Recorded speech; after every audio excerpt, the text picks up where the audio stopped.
ഇതിനകത്ത് പ്രാദേശികമായി ഇത്തരത്തിലുള്ള പ്രശ്നങ്ങൾ ഉണ്ടാകുന്ന ഓരോ സ്ഥലത്തെയും പ്രശ്നങ്ങൾ വ്യത്യസ്തമാണ്. ഇപ്പോൾ ഇവിടെ തോബിയാസ് പുന്നപ്പുറം നിന്ന് സംസാരിച്ചു. ഞാൻ ഈ പരിപാടിക്ക് ഇടയ്ക്ക് തന്നെ പുന്നപ്രയിൽ എന്താണ് സംഭവം ഉണ്ടായത് എന്ന് അന്വേഷിച്ചു. അവിടെ ഒരു ട്രാൻസ്ഫോമർ ഒരു ദിവസം ഫെയിലിയർ ഉണ്ടായി. അതിൻ്റെ ഭാഗമായി ആ ട്രാൻസ്ഫോമർ റീപ്ലേസ് ചെയ്ത് വെക്കുന്നതിന് ഏകദേശം 7 മണിക്കൂറോളം എടുത്തു. രാത്രി തന്നെ അവർ റീപ്ലേസ് ചെയ്ത് വെച്ചു. തടസ്സം ഉണ്ടായി. പിറ്റേ ദിവസം അവിടുത്തെ ഫീഡറിൽ ഒരു എന്താ പറയുക ഷോർട്ട് സർക്യൂട്ടിൻ്റെ ഭാഗമായി, ഷോർട്ട് സർക്യൂട്ട് എന്ന് പറഞ്ഞാൽ എവിടെയോ ഈ പറയുന്ന നമ്മുടെ ഇൻസുലേറ്റർ ഫെയിലിയർ ആയതിൻ്റെ ഭാഗമായി, അല്ലാണ്ട് ഓവർലോഡിങ് ട്രിപ്പിംഗ് അല്ല, ഇൻസുലേറ്റർ ഫെയിലിയർ ആയതിൻ്റെ ഭാഗമായി ഒരു പ്രശ്നം ഉണ്ടായി. ഏത് ഇൻസുലേറ്ററാണെന്ന് കണ്ടെത്തണമെങ്കിൽ ഈ പറയുന്ന പോലെ ലൈനിൽ കയറി പരിശോധിച്ച് തന്നെ കണ്ടെത്തേണ്ട, അതിനും കുറച്ച് പ്രശ്നമുണ്ടായി. ഈ സമയത്ത് അവിടെ ഈ പറഞ്ഞ പോലെ ആളുകളെ കൂട്ടിക്കൊണ്ടുവന്ന് വലിയ ബഹളം ഉണ്ടാക്കി. അവിടെ ഒരു പ്രശ്നം എന്താണെന്ന് വെച്ചാൽ സെക്ഷൻ ഓഫീസിലേക്ക് നിങ്ങൾ വിളിക്കുമ്പോൾ ഒരു പ്രദേശത്തെ എല്ലാ ആളുകളും കൂടി വിളിച്ചാൽ എല്ലാവരുടെയും ഫോൺ അറ്റൻഡ് ചെയ്യാൻ കഴിയാത്ത പ്രശ്നങ്ങളുണ്ട്. അവിടെ ഈ പറഞ്ഞ പ്രശ്നങ്ങൾക്ക് നേതൃത്വം കൊടുത്ത അവിടുത്തെ ഒരു ജനകീയ പ്രവർത്തകൻ തന്നെയാണ്. ചില താല്പര്യങ്ങളുടെ ഭാഗമായിട്ടുള്ള ഇടപെടൽ അതിനകത്ത് ഉണ്ടായിട്ടുണ്ട് എന്ന് അവിടുത്തെ KSEBയിലെ ഉദ്യോഗസ്ഥന്മാർ സംശയിക്കുന്നുണ്ട്. കാരണം എന്താ വെച്ചാൽ അവിടെ സ്ഥിരമായി വൈദ്യുതി തടസ്സം ഉണ്ടാകുന്നൊരു പ്രദേശമല്ല. 2 ദിവസം തുടർച്ചയായി 2 വ്യത്യസ്തമായ കാരണങ്ങളാൽ അവിടെ പ്രാദേശികമായി പ്രശ്നം ഉണ്ടായിരുന്നു എന്നുള്ള സത്യമാണ്. അതിനെ കൂട്ടിക്കെട്ടി കേരളത്തിൽ പൊതുവേ ഉള്ള ഈ ഇപ്പോൾ നിലനിൽക്കുന്ന പ്രശ്നവുമായി ഇടകലർത്തുകയും മാധ്യമപ്രവർത്തകരെ ആകെ വിളിച്ചു കൊണ്ടുവന്ന് ബഹളം ഉണ്ടാക്കുകയും ചെയ്യുക എന്ന് പറയുന്ന ഒരു സ്വഭാവം അവിടെ കണ്ടിട്ടുണ്ട്. പക്ഷേ പന്തീരാങ്കാവിൽ അതല്ല. അവിടെ ഓവർലോഡിങ്ങിൻ്റെ ഭാഗമായിട്ട് സംഭവിച്ചതാണ്. പല സ്ഥലത്ത് പല തരത്തിലുള്ള പ്രശ്നങ്ങളാണ്. അല്ലാതെ എല്ലാം കൂടി ചേർത്ത് ഒരുമിച്ച് പറയേണ്ട പ്രശ്നമല്ല നിലനിൽക്കുന്നത്. അത് 1. 2, നമുക്കിപ്പം ലോഡ് ഷെഡിങ് നടത്തേണ്ടി വരുന്നത് എപ്പോഴാണ്?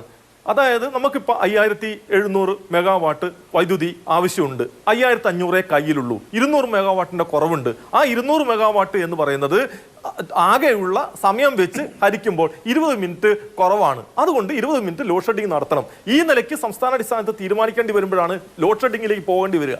നമ്മളെ സംബന്ധിച്ചിടത്തോളം 5700 അല്ല, 5900 6000 മെഗാവാട്ട് ഡിമാൻഡ് ഉണ്ടായാലും നൽകാനുള്ള വൈദ്യുതി കിട്ടാനുണ്ട്. പക്ഷേ പ്രാദേശികമായ ചില പ്രദേശങ്ങളിൽ നമുക്ക് ഫീഡറുകളുടെ ഓവർലോഡിങ് അടക്കമുള്ള പ്രശ്നങ്ങൾ വരുന്നുണ്ട്.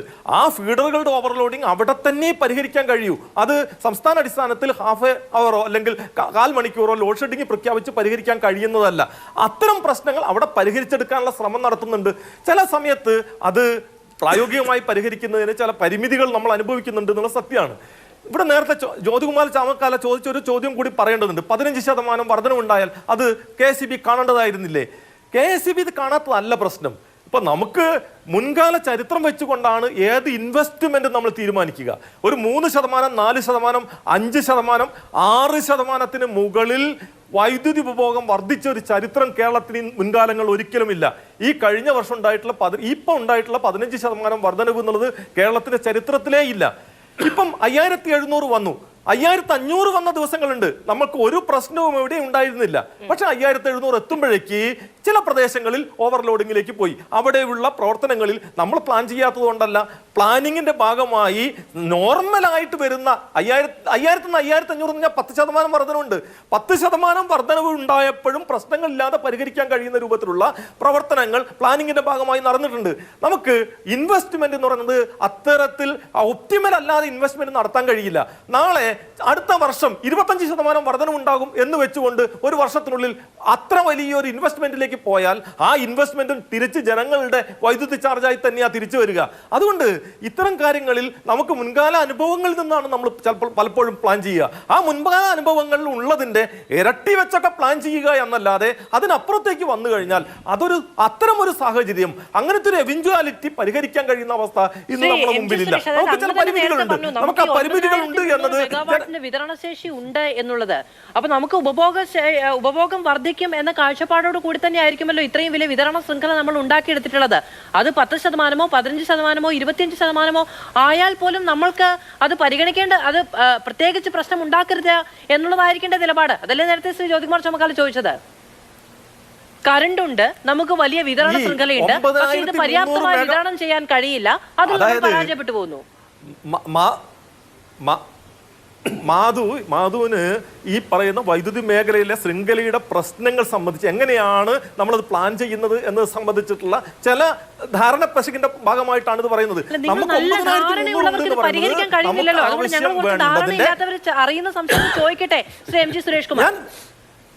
അതെ, അതുകൊണ്ടാണല്ലോ ഞാൻ അക്കാര്യം എക്സ്പ്ലെയിൻ ചെയ്യാൻ ശ്രമിക്കുന്നത്. അതായത് നമുക്ക് ഓരോ വർഷവും വേണ്ടി വരുന്ന അഡീഷൻ എന്ന് പറയുന്നത് ആ അഡീഷന്റെ അപ്പുറത്ത് നിങ്ങൾക്ക് ആർക്കും ഒന്നും അറിയാത്തത് കൊണ്ടാണ് ഈ പ്രശ്നങ്ങൾ എന്ന് പറഞ്ഞൊഴിയുക.